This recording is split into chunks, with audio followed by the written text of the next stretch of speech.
एक लेखीचा हट्ट म्हणा किंवा एक लेखीचा आग्रह म्हणून मी तुम्हाला एक विनंती करते, तुमच्यासारख्या सुजाण महिला भगिनी अगदी सर्व वयोगट आहेत, अगदी 75-80 वर्षाच्या आजी काकींपासून ते अगदी आपल्या या सावित्रीच्या नवीन लेखींपर्यंत सगळ्यांमध्ये एवढं सजगता आहे, एवढं चांगलं आत्मभान आहे की मी आज या ग्रामपंचायतीच्या हॉलमध्ये राहून तुम्हाला एक विनंती करते, बोगाचं आहेच इथे की ज्या पद्धतीने आपण हा तिळगुळ समारंभ किंवा हळदी कुंकू कार्यक्रम अरेंज करतोय त्या पद्धतीची मोठ्या प्रमाणावर सावित्रीबाई फुलेंची जयंती सुद्धा या गावामध्ये साजरी व्हावी आणि ती तुम्ही सर्व महिला भगिनी एकत्र येऊन करावी. आपल्या गावच्या पोलीस पाटील मॅडम इथे हजर आहे, तर ती तुम्ही सर्वजण एकत्र येऊन करावी अशी मी तुम्हाला आग्रहाची विनंती करते म्हणा किंवा एक आग्रह करते. सुरुवातीसारख्या गावामध्ये जेव्हा एक आपली मैत्रीण रिक्षा चालवते कॉन्फिडन्सली हे बघून आनंदाने अभिमानाने होऊन इतका भरून आला की म्हणून मी माझ्या जेव्हा मला कोणी बोलायला बोलवतं तेव्हा मी सहज सांगत असते की आदर्श शोधायच्या भानगडीत पडताना फार मोठा आदर्श शोधायच्या भानगडीत पडू नका. आंतरराष्ट्रीय पातळीवर देश पातळीवर जाऊ नका, आधी आपल्या आजूबाजूला बघा. कारण तुम्ही आता नेहमीच इच्छा जास्त बघत असाल त्यामुळे तुम्हाला आता विशेष माहित नाहीये, पण ती फार वैशिष्ट्यपूर्ण गोष्ट आहे. स्वतःच्या कर्तृत्वाने तिने मानद ऑनररी डॉक्टरेट मिळवण्याचा असा मान मिळवला की संपूर्ण महाराष्ट्रामध्ये सगळ्यात लहान वयामध्ये डॉक्टरेट मिळवणारी डॉक्टर प्रियांका कांबळी ही पहिली मुलगी आहे. तर व्हिएतनाम देशामध्ये आपल्या देशाचं प्रतिनिधित्व प्रियांकाने केलेलं आहे त्या संयुक्त राष्ट्र संघाच्या सभेला. म्हणून मी तुम्हाला म्हटले की एक इंटरनॅशनल पर्सनॅलिटी आपल्याकडे आहे, ते काही चुकीचं म्हटलं नाही.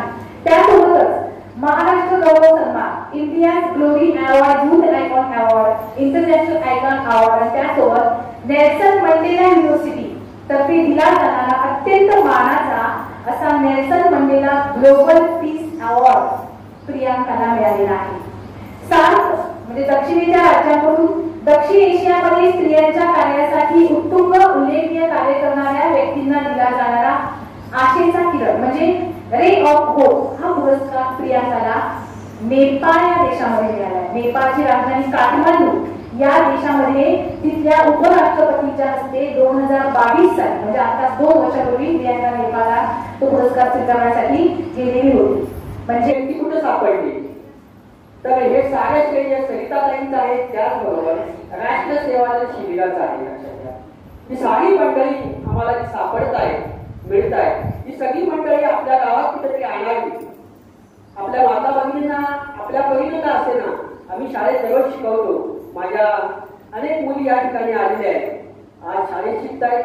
त्याचबरोबर माझी विद्यार्थिनी देखील आलेले आहेत की ज्यांनी या कार्यक्रमासाठी मुख्य संयोजनाची भूमिका घेतली आहे. काही मुली खाली नोंदणीचं काम देखील करतायत. अशा शाळेतल्या मुली माझी विद्यार्थी आणि ज्यांना मी माझ्या गुवाहाटी गावाच्या आया म्हणतो, ज्यांनी माझ्यावरती अतिशय मुलावर प्रेम केलं, अशा सगळ्या आयांसाठी कुठेतरी जगाच्या कोपऱ्यात घडणारी बातमी, घडणाऱ्या चांगलं हे माझ्या गावात घडावं या प्रांजळ भूमिकेतून मी या ठिकाणी प्रियांकाला निमंत्रित केलं आहे. एवढ्या एक गोष्ट आपल्याबद्दल बरेच जण बोलतात ते म्हणजे बाईची कुष्माला असते. बाईसोबत बाईचं कधीच पटत नाही. पण मी जेव्हा त्यांना रिक्षा चालवताना आपण सगळे बघतो ना तर आपल्याला वाईट वाटतं का? आपल्याला राग येतो का? चिडचिड येते का? काय निर्माण होतं आपल्या मनामध्ये? आदरच निर्माण होतो आणि शॉक किंवा खूप भारी वाटतं की माझ्यासाठी कोणतरी बाई तिथपर्यंत पोहोचली आहे. भले मला नाही जमत आहे पण कोणतरी माझ्यासारखं करतंय. तुम्ही जी कन्सेप्ट तयार केली आहे ना आपल्याबद्दल की बाईची दुश्मन असते, आधी आपल्याला ती खोडून काढायचं काम करायचंय. कारण की आम्ही तर असे नाही आहे ना, आम्हाला तर खूपच छान वाटतं. प्रॉब्लेम कुठे होतो? कारण प्रॉब्लेम इथे होतो ना की आपल्याकडे इतक्या जबाबदाऱ्या आल्या ना की आपल्याला तिथून बाहेर पडता येत आहे का? नाही. मग आपण काय करू शकतो? निदान आपण सपोर्ट करू शकतो. मग सपोर्ट करतो. मग मलाही तेच मिळालं, मला सपोर्ट मिळाला. सगळ्यांनी जेव्हा मी बायकांमध्ये जाते एक प्रश्न काय बघितला की सगळ्यांना काय एक प्रश्न पडतो की एवढीशी मुलगी आहे, बोलू शकेल का? एवढ्या सगळ्या बायकांसमोर जमेल का तिला बोलायला? हे प्रश्न पडणं साहजिकच आहे. पण आपण त्यांना आनंदाने स्वीकारतो हे सगळ्यात महत्वाचं आहे. आणि म्हणूनच मी पुढे जाऊ शकते. माझं म्हणणं आणखी लोकांपर्यंत पोहोचू शकते. जेव्हा एखाद्या मुद्द्याला आपण पुढे जातो त्यांना आपलं म्हणणं पटलं ना तरच आपण दुसऱ्यांना म्हणणं पटवू शकतो ना दुसऱ्यांपर्यंत आपले मुद्दे पोहोचवू शकतो. त्याच्यामुळे स्वीकार करणं गरजेचं आहे. प्रत्येक गोंडाळकरांचे, ताईंचे सगळ्यांच्या मनापासून आभार की त्यांनी मला तुमच्यापर्यंत पोहोचवलं. माझी कायम इच्छा असते ना की जितके जास्त लोकांपर्यंत मला पोहोचता येईल, जितक्या लोकांपर्यंत मी भेटेल तितका मला जास्त आनंद होईल. याच्यासाठी नाही की माझी कीर्ती, माझा गौरव अजून जास्त वाढेल, नाही.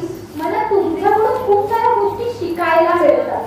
मी खूप साऱ्या गावांमध्ये जाते ना, एक गोष्ट मला कायम अनुभवायला मिळते की शहरात जेव्हा आपण एखाद्या गोष्टी सांगतो किंवा शहरात एखादी गोष्ट बोलतो तेव्हा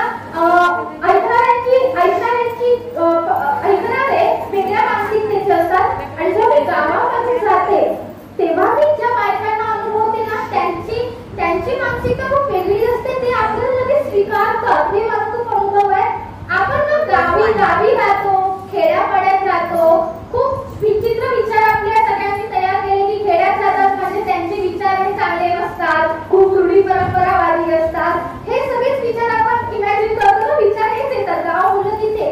पण माझा अनुभव हा चाललाय ना की मी ज्या गावात गेले ना त्या गावातल्या बायकांनी कायम बदल स्वीकारण्याची सगळ्यात पहिली सुरुवात केली. प्रत्येक गावात जेव्हा आपण आपले प्रॉब्लेम, आपल्या समस्या जेव्हा एखादा व्यक्ती मांडतो आणि जेव्हा आपण त्याच्याशी कनेक्ट होतो ना, जवळीक साधतो ना, मग आपल्याला बरोबर गेल्या वर्षी सरिताताईंचं भाषण आपल्याला इतकं जुळलं कारण की ते कुठेतरी आपण त्यांना त्यांच्या बोलण्याला आपण आपल्याशी जुळत होतो. अरे मग ते माझ्यासोबत पण होत आहे, मीही हे फील करते आहे. म्हणून आपल्याला ते आवडतात. आणि आपलं म्हणणं, आपले मुद्दे जेव्हा कोणतरी मांडतं तेव्हा आपल्याला त्याचा आनंद होतो. त्याच्यामुळे जेलेसी वगैरे असं काही नाहीये. आता ह्याचा स्वीकार, रिक्षा चालकाचा स्वीकार आपण गावांनी नक्कीच केला ना, तुम्ही सगळ्यांनी स्वीकारलं, आरामात स्वीकारलं. सो अशा वेगवेगळ्या गोष्टी आपल्याला सरांनी सांगितलं, बोलणार सरांनी, बदल कधीच एका झटक्यात होत नाही. उद्या मी सांगितलं सगळ्या गावकऱ्यांनी आता हळदी कुंकू ही खूप वाईट प्रथा परंपरा आहे, सगळ्यांनी बंद करून टाका, शक्यच नाही. कारण की त्या हळदी कुंकुवामधून आपल्याला आनंद पण मिळतो ना.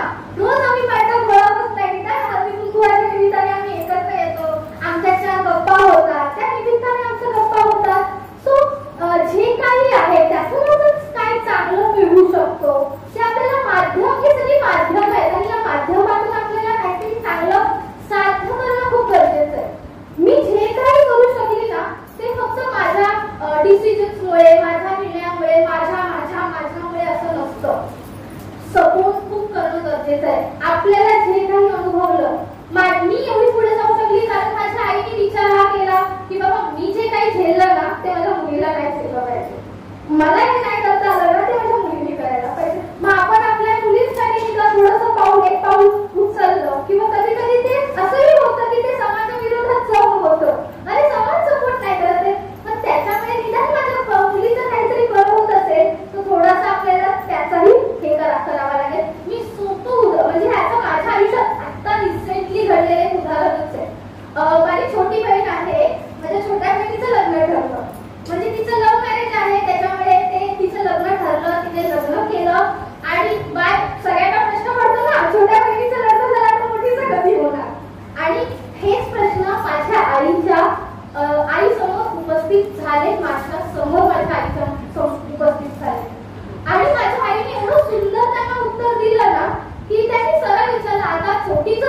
छोटीचं कधी होणार आहे?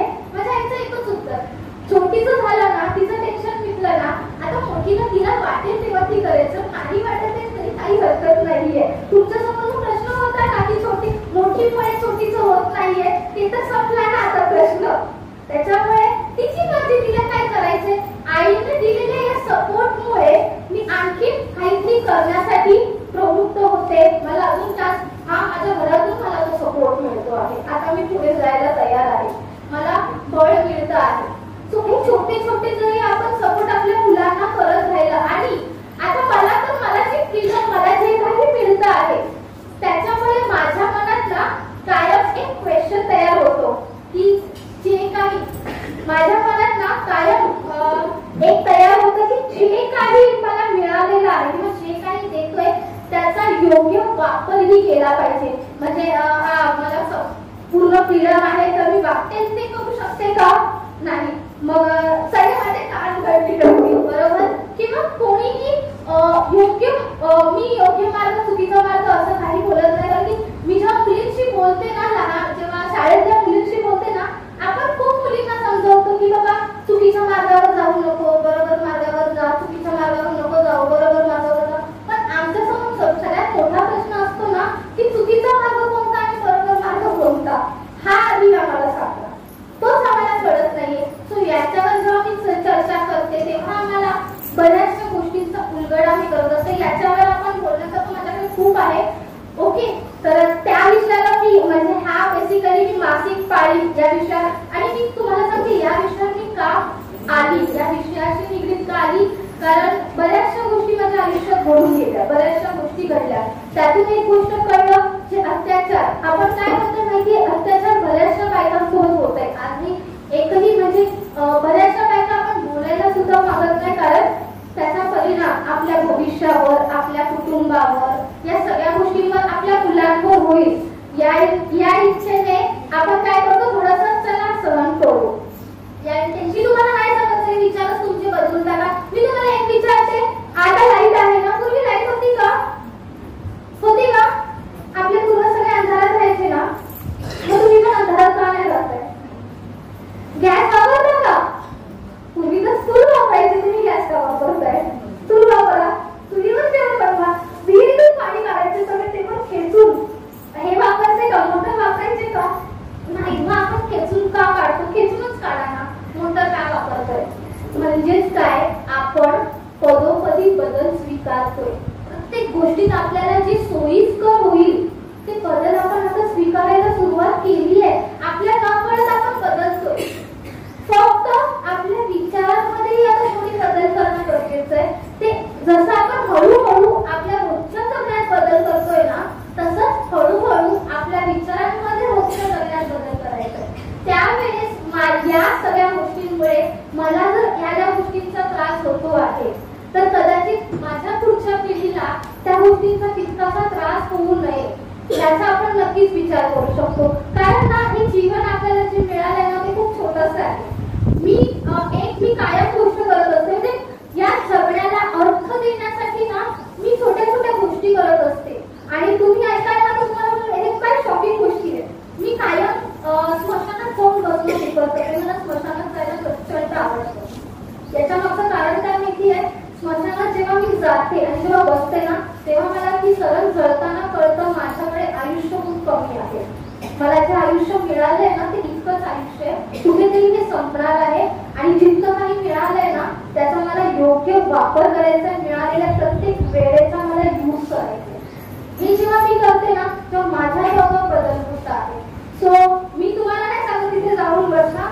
मी माझी टॅक्टिक्स, माझे पद्धती, माझ्या सुरुवात करते आहे की मला कसे बदल करायचे किंवा मला मिळालेलं आयुष्य मला कसं योग्य आणि व्यवस्थित करायचं. तुम्ही तिथे जाऊन तुम्ही काहीही आयुष्यात, कारण की आनंद तिथेच मला गोष्ट करतात की आपल्याला ना खूप छोटंसं आयुष्य मिळालं आहे. मला छोटंसं आयुष्य मिळालंय आणि मला माझं आयुष्य आनंदी जगायचे. मला मिळणारे प्रत्येक गोष्टीचा आनंद आहे. आणि मी खरंच कोंडाळ सरांचे खूप आनंदी आहे, कारण की हा जो आजचा हळदी कुंकूचा कार्यक्रम आहे ना, हा कार्यक्रमामध्ये कुठलाच भेदभाव आहे बोललं ना, तो एक सगळ्यात मोठा भेदभाव तयार होतो, तो म्हणजे सुवासिक आणि विधवा. माझी एक मैत्रीण आहे, तिने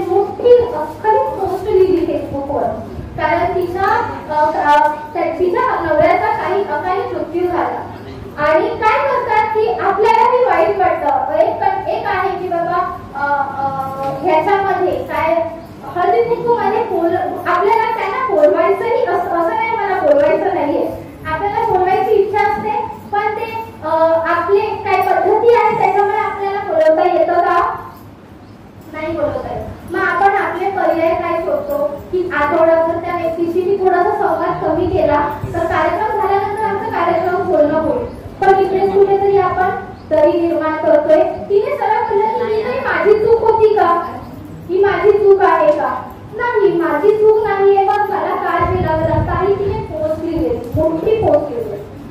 आणि मग मला याच्यावर विचार आला की जगणं मिळालंय ना, तुझे जीवन प्रत्येकाला मिळालंय, कोणाच्या तरी हसबंडला, कोणाच्या तरी बायकोला, सगळ्यात महत्वाचं आपल्याला आयुष्य मिळालंय ते खूप क्षणभंग आणि छोट आहे.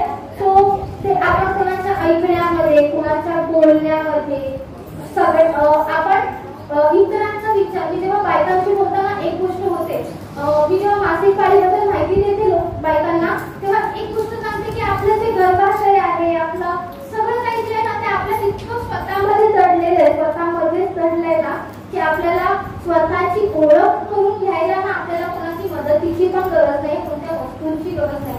आपण स्वतःमधून स्वतःला ओळखू शकतो. पण प्रॉब्लेम कुठे होतो माहितीये, आपण का नाही ओळखू शकत आहे? कारण आपण इतरांचं करण्यात, इतरांसाठी जगण्यात इतके बिझी झालोय ना, स्वतःकडे बघतो तरी का? स्वतःकडे आपण बघत नाही आणि आपलं आयुष्य एका क्षणापर्यंत 40 पर्यंत पोहोचतो आणि 40-50 नंतर आपल्याला असं वाटतं मी जगायचंच विसरून गेले.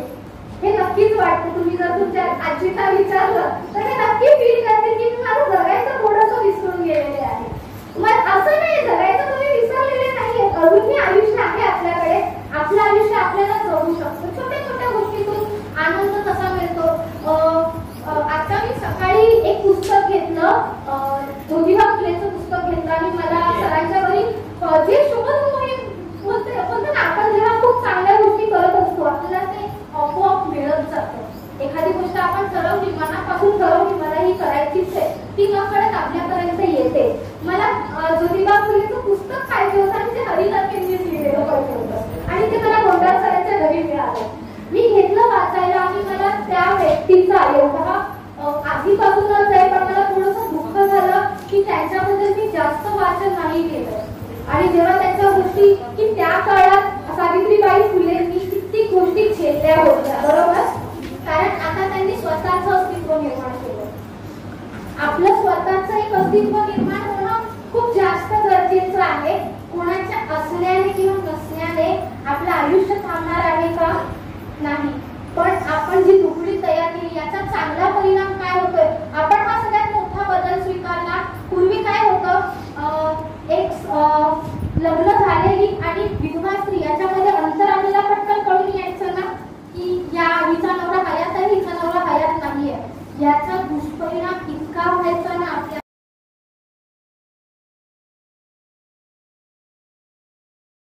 मग कुठेही आपल्याला मनात निर्माण व्हायला लागले. पण आपण त्याला वाचा फोडली किंवा ते बंद केल्यामुळे आपण आपलं अस्तित्व, ती भीती आपण नष्ट करून आपण एक पाऊल अजून पुढे उचलतो. सो हे बदल मी तुम्हाला आता हे सगळे जे बदल आहेत ते एका दिवसात घडलेत का? काल असा प्रकार होता आणि आज सगळे नीट आहेत असं घडलं का? नाही, त्याला वेळ लागला. सगळ्या गोष्टींना वेळ लागतो. सगळ्या गोष्टी वेळ लागतात. पण वेळेनुसार जसे आपण कामांमध्ये आपल्या रोजच्या जगण्यात बदल स्वीकारतोय तसं आपल्या जगण्यात, आपल्या विचारांमध्ये हळूहळू जरी बदल स्वीकारला ना तर आपल्या समोर जी छोटीशी पिढी असली आहे ना त्या पिढीचं आपल्यामुळे नक्कीच कल्याण होईल आणि त्याचं समाधान आपल्याला नक्की मिळालेलं असेल. हे तरी नक्कीच आहे. अजून खूप आहेत. म्हणजे कोणतीही बदल, कोणते मी कायम सांगते बदल जे करायचे ना ते बाहेर जगात जाऊन लोकांना सांगून बदल होत नसतात. ते बदल आपल्याला आपल्या घरातून करायचे असतात. माझी आजीचं उदाहरण देते. माझ्या आजीच्या ना अंगात यायचं खूप, अंगात म्हणजे देवी असेल किंवा काही असेल, माझ्या आजीच्या ना अंगात यायचं. आणि तिच्या घरी काय कंडिशन होती की एखाद्या पाळी आलेली स्त्री असेल ना तर तिला स्पर्श केला किंवा तिची सावली जरी पडली ना तरी ती आजारी पडायची. आणि हे मी अनुभवलंय, हे मी स्वतः बघितलंय. माझ्या आईला जेव्हा जेव्हा मासिक पाळी यायची ना तेव्हा तेव्हा माझी आजी आजारी पडायची. हे कायम मी बघत आले. त्याच्यामुळे मला अभ्यास करायला लागली किंवा मला गोष्टी कळायला लागल्या की कुठेतरी हा मानसिकतेचाही परिणाम होतोय. सो याच्यावर आपल्याला प्रयोग करून बघूया. माझी आई थोडी मला समजून घेणारी आहे किंवा माझ्या बदलांना विराट स्वीकारण्यासाठी थोडी तयारी दाखवणारी आहे. माझ्या आईला मी सांगितलं आणि म्हणजे जेव्हा मला पहिल्यांदा पाळी आली, यायला सुरुवात झाली, तेव्हा मी घरी सांगितलं नाही, आजीला सांगितलं नाही, आजी मला पाळी आली वगैरे काही सांगितलं नाही. आणि सगळी मदत तिला करायची, हातपाय तिचे चोळून वगैरे द्यायची, सगळं करायची. माझी आजी आजारी नाकी कविता आणि हे एकदा नाही घडलं, हे कारण घडलं. तेव्हा मी आईलाही नाही सांगायचे आणि मला त्रास वगैरे काही नाही का असं. आणि जेव्हा तिला बसवलं, तिच्या चेहऱ्यावरचा जो आनंद होता तो आनंद अविस्मरणीय असतो. सो आपण प्रत्येक वेळेस आपण खूप चुकीचा विचार करतो. आजकाल जेव्हा शाळेनी सांगितलेलं, आजकालची मुलं त्यांचं जे दिवाळी अंक आहे, 2 दिवाळी अंक त्यांनी काढलेत गेल्या 2 वर्षात, तुम्हाला पॉसिबल असेल त्यांच्याकडून नक्की घ्या. त्यातून इतकं प्रेरणादायी मिळताना वाचायला की कशी बायका, कशा मुली, आपण ज्यांना आपण चुकीच्या दृष्टीने कोणाला कधी बघत असतो ना, त्यांचेही आपण जेव्हा होतं त्यांचे विचार आपण जाणून घेतो ना, तेव्हा आपण समजून घेतो. तर त्यांचं आजकालच्या हे जे दिवाळी अंक होता ना, त्यात माझाही त्यांनी हे केलेला उल्लेख केलेला आहे. तर त्यात बोली आजकालची मुलं बोलली ना, तर आपल्या मनामध्ये एक क्वेश्चन तयार होतं, आजकालची मुलं चांगली आहेत का? एवढी नाही, काही काळजी घेत नाही. पण असं नाहीये. काही मुलं आहेत जे विचार करत आहेत. फक्त आपल्याची जनरेशन म्हणजे काय म्हणतात, पिढी तर पिढीचा जो अंतर आहे ना, तो जर आपण कापायला सुरुवात केली ना, थोडंसं आजच्या मुलांनी, आईनी किंवा मुलींनी एकामेकांना समजून किंवा स्वतःचे मुद्दे एकामेकांमध्ये मांडले ना, तेव्हा आपली जी नाती असतात ना, ती नाती घट्ट व्हायला लागतात. आणि जे बदल होत आहेत, जी पिढी दर पिढीमधला जो गॅप आहे ना, जो गॅप तयार होतोय ना, तो भरायला आपण त्यांची मदत पण देऊ शकतो किंवा तुमची मदत आम्हाला खूप जास्त गरजेची आहे. कारण आता तर इतका बदल झालाय ना की ते कित्येक वाईट बदल आहेत जे आम्ही नकळत स्वीकारतो. त्यातून आम्हाला सांभाळण्यासाठी तुमच्या पुढची आम्हाला खूप गरज आहे. सो एकामेकांची जेव्हा आपण समजून घेतो, एकामेकांना जेव्हा आपण सांभाळून घेतोय ना, तेव्हा बदल आपल्या समाजाचा होत असतो. ही गोष्ट खूप जास्त गरजेची आहे. इथे तर कोकण खूप सुंदर प्रदेश आहे आणि इथे सगळ्यात जास्त सुशिक्षित मला बघायला मिळतात. पण प्रत्येक ठिकाणी एवढे सुशिक्षित नाहीये. मी जिथे काम करते ना, लिटरली असं अनुभव येतं की मुलींना आम्हाला काहीतरी द्यावं लागतं, त्यांना सांगावं लागतं, हे घ्या आणि मुलींना शिकवा, काहीतरी लाभ द्यावा लागतो, तेव्हा ते मुलींना शाळेमध्ये पाठवतात, मुलींना शिकवतात. सो इतके तुम्ही तरी खूप प्रगल्भ आहात, तुमचं गाव, आणि तुम्हा सगळ्यांना बघून मला एवढं तरी वाटतं. आणि एक कार्यक्रम झाल्यानंतर सरिताताईंचं बोलणं तुम्हाला इतकं आवडलं, इथेच मला सिद्ध होतं ना की तुम्ही खूप वैचारिकदृष्ट्या प्रगल्भ व्यक्ती आहात. तुम्ही वैचारिकदृष्ट्या खूप प्रगल्भ आहात आणि तुम्हाला बदल तुम्ही स्वीकारतात आणि स्वीकारत राहणार आहात. आणि स्वतःमध्ये, इतरांमध्ये, आपल्या स्वतःत बदल घडला की इतरांमध्ये आपोआप बदल घडतो. हे तुम्ही सिद्ध केलात. कारण की मागच्या वेळेस नंतर आता तुमच्यापेक्षा डबल गर्दी तुम्ही केली आहे. म्हणजे तुमच्या गावाला या सगळ्यांची गरज आहे हे तुम्ही स्वतः सिद्ध करता. ओके, त्याच्यामुळे मी तुमचे आभार आहे, तुमचे सगळ्यांचे आभारी आहे की तुम्ही स्वतःसाठी निदान काहीतरी करतायत. गावात सुरुवात झालेली मला दिसली आहे. आता अजून गावामध्ये खूप सारे टेक्सटाईल येईल ना, तेव्हा हे गावाचा नक्कीच कायापालट झालेला असेल वैचारिकदृष्ट्या. सगळ्याच गोष्टी बदल या फक्त वास्तुनिष्ठ होत नसतात. घरामध्ये पैसा आला, एखादं गरीब घर आहे, प्रचंड पैसा आला घरामध्ये, म्हणजे ते प्रगल्भ झालं का?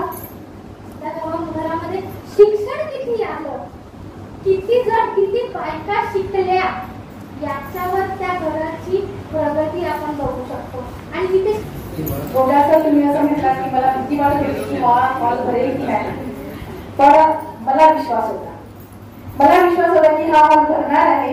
कारण गेली 2-3 वर्ष या तुम्हा मैत्रिणींची प्रत्येकीशी जरी पर्सनली ओळख नसेल तरी मला माहित होतं की 4 4:30 वाजतील पण तुम्ही येणार 101% येणार.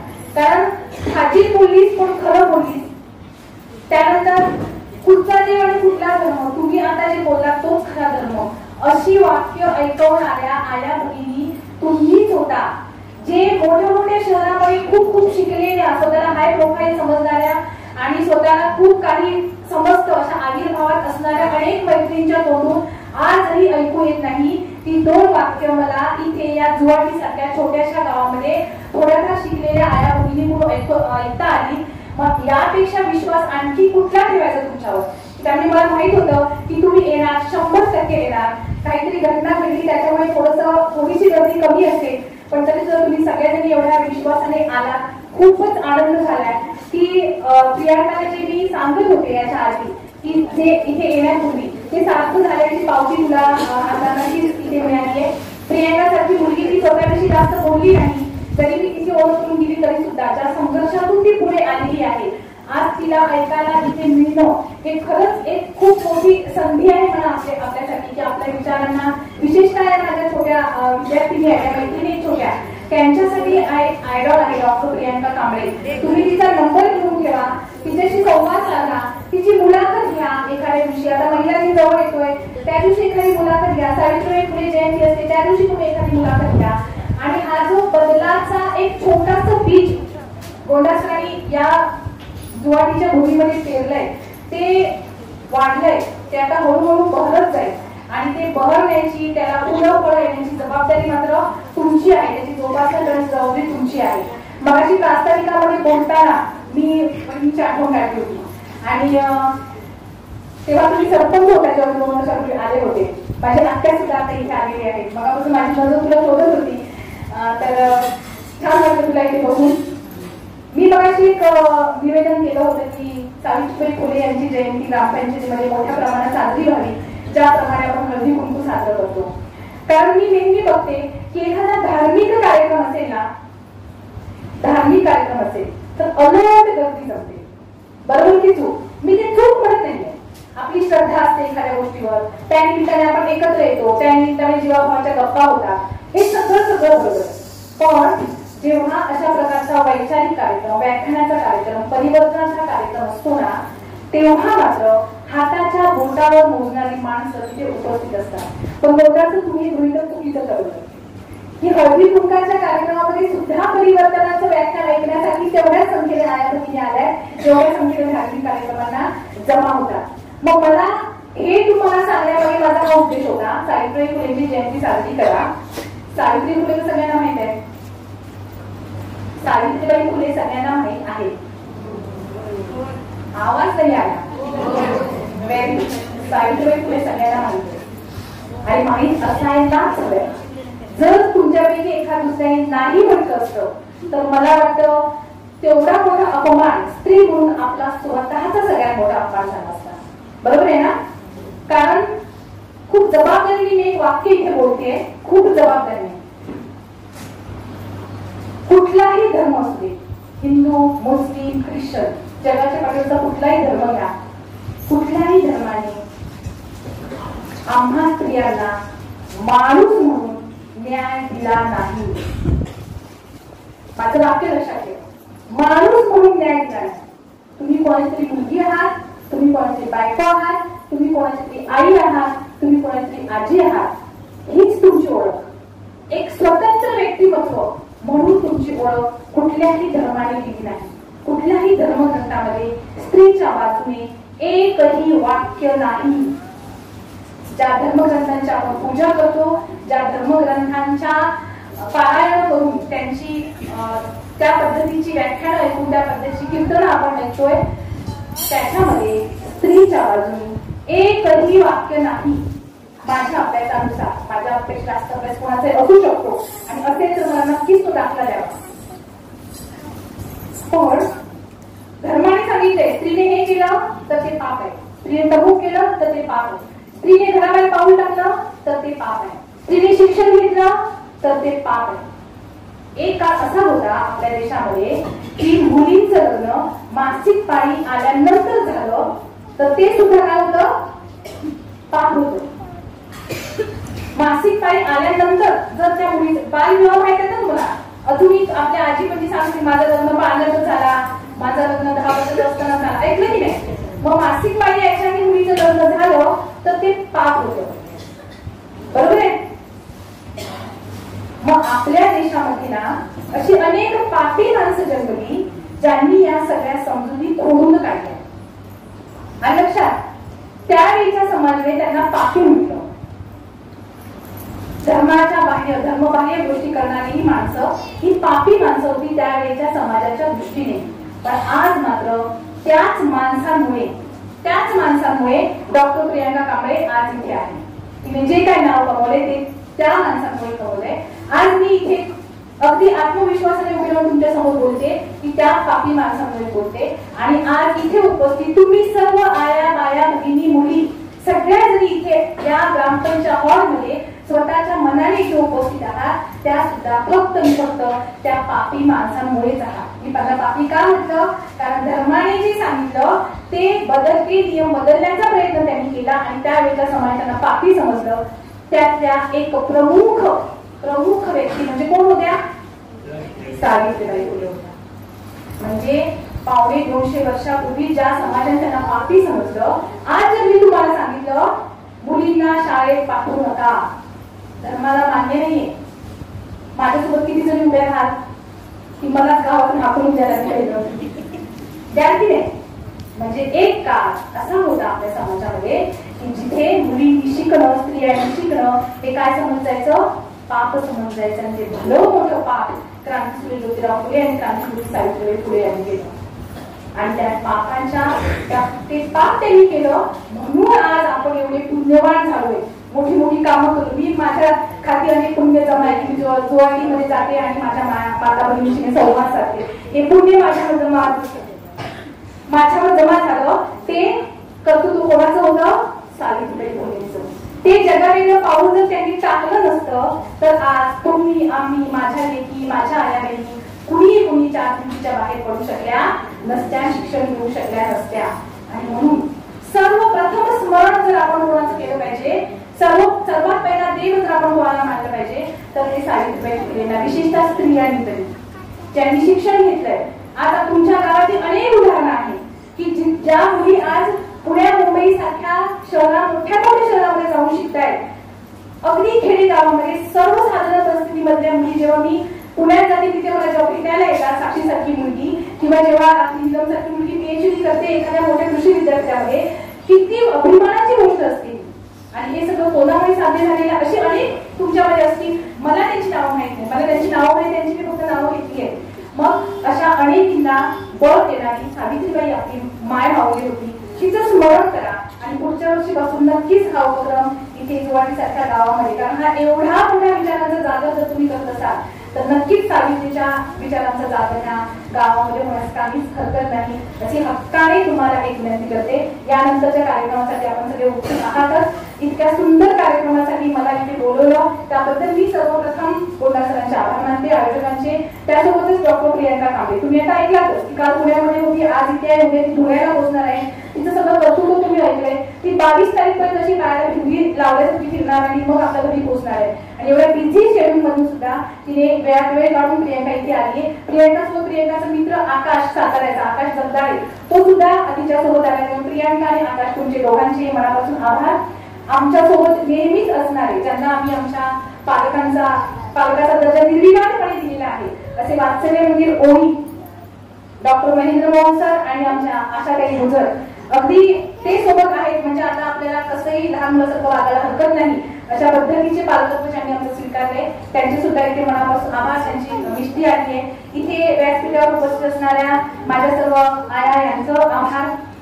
या कार्यक्रमामागे ज्यांनी कष्ट घेतले त्या सगळ्यांचे आभार. आणि जेव्हा पहिल्यांदा तासगावकरांनी जसं म्हटलं होतं की हे यशस्वी होते याला कारण तुम्ही आहात, त्यामुळे तुमचं अभिनंदन आणि तुमचे सुद्धा मनस्वी आभार. Thank you so much. धन्यवाद. यानंतर पहाट नवी कोरी सरली काळ रात्र झाली, पहाट नवी कोरी, पहाट नवी कोरी. उठ उठ नारी आता वेग तू भरारी, उठ उठ नारी आता